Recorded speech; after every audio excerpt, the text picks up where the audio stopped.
Hello, church family. Today is the Wednesday of Holy Week. I thought I would bring you a brief devotion based on the reading plan that I set out at the beginning of Lent.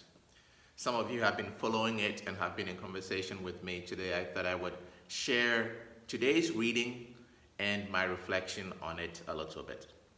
Today's reading is taken from Matthew chapter 26. It begins in verse 57, goes all the way through verse 75. Two scenes are described in this reading. The first is the trial of Jesus in the courtyard of Caiaphas, the high priest. It's a very interesting scene. In this scene, Caiaphas, the high priest, and the other leaders, called the Sanhedrin, are putting Jesus on trial, having had him arrested just a little while ago, and they are trying to find some grounds on which to turn Jesus in to be crucified. False witnesses have come forward, and they offer inconsistent testimony, so their word cannot be used. Finally, somebody steps up and says, "I think I heard this man say somewhere in the temple that I can tear down this temple and in 3 days rebuild it." Now, Jesus does not respond to that charge. That's a very important charge because you recall the temple is the place that God dwells, as it were, on earth. It is this meeting place between heaven and earth.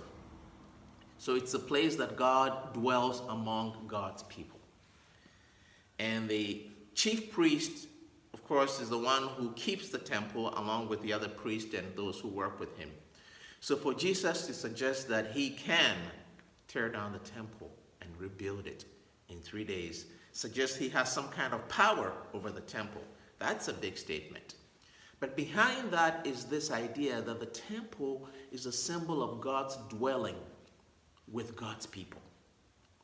And if you go all the way back to the Gospel of John, chapter 1 and verse 14, part of the story there is Jesus is Emmanuel. Jesus is God with us. Jesus is God coming and dwelling among us. So when Jesus made this claim, part of the story is that, in a sense, he is replacing the temple. The temple used to be God's place among God's people. Now, Jesus is God with us. But he did not answer to that charge.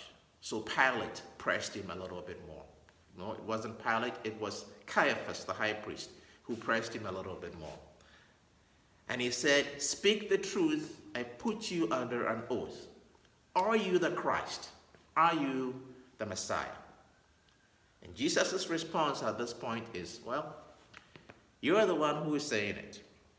But know this, you are going to see the Son of Man come down on a cloud and be seated at the right hand of the Father, of the Almighty."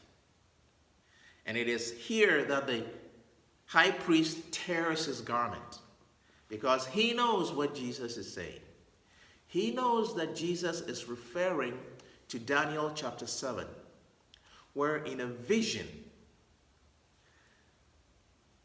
of chaos and confusion and mayhem, someone like the Son of Man comes down on the clouds and is given authority and power to put everything in order.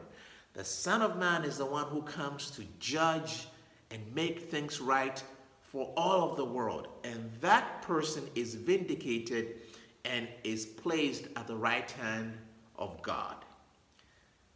That's the person that Jesus is now claiming to be. And so finally they have something to crucify Jesus on in terms of evidence and something to give Pilate that this man in fact is one who blasphemes and speaks against God and makes himself equal with God. Of course, on the other side of the courtyard is the betrayal of Peter. Peter is sitting there warming himself next to the fire, and you know the story. One of the slave servants, ladies, comes and accuses Peter of being a follower of Jesus. Peter denies it. He moves from there to go to another spot, but somebody else sees him and just points out to a bystander, I think that guy there is one of the followers of Jesus. And Peter overhears it and denies it. And then finally, one of the bystanders goes to Peter and says, we've been listening to you. Your accent betrays you. You are one of his followers, aren't you? And again, he denies it. And at that point, the cock crows. Jesus locks eyes with Peter. He leaves and goes out into the darkness, weeping bitterly. So Jesus, the one who tells the truth, speaks it to Caiaphas, speaks it in the trial, is convicted and sent to die